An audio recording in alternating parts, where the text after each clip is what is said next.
இன்னைக்கு டிஃபன் ஒரு ஸ்பெஷலான தோசைங்க. அப்படி என்ன ஸ்பெஷல் தோசைன்னு கேட்குறீங்களா?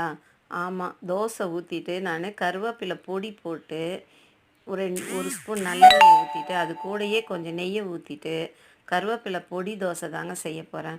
கருவேப்பிலையில அவ்வளோ மருத்துவ குணம் இருக்கு. நம்ம எல்லாத்தையுமே சொல்ல முடியாது. அதனால ஒரே ஒரு மருத்துவம் மட்டும் நான் சொல்றேன். நம்ம உடம்புலயே முக்கியமான உறுப்பு எதுன்னு கேட்டிங்கன்னா, கல்லீரல். அந்த கல்லீரல இந்த கருவேப்பிலை சுத்தம் பண்ணுது. நம்ம உடம்புக்கு தேவையான எல்லாத்தையுமே இந்த கல்லீரல் தான் உடம்புங்களுக்கு தனித்தனியா பிரிச்சு அனுப்பும். அந்த வே அந்த கல்லீரல இந்த கருவேப்பிலை சுத்தம் பண்ணுது. நான் கருவேப்பிலை பொடி போட்டு தோசை ஊத்திட்டேன். கூடயே சட்னியும் அரைச்சிட்டேன். ட்ரை பண்ணி பாருங்க நீங்களும். எப்படி இருந்ததுன்னு கமெண்ட் பண்ணுங்க. கடையில போய் நம்ம காய்கறி வாங்குனோம்னா, கருவேப்பிலைய நமக்கு ஃப்ரீயா குடுக்குறான்.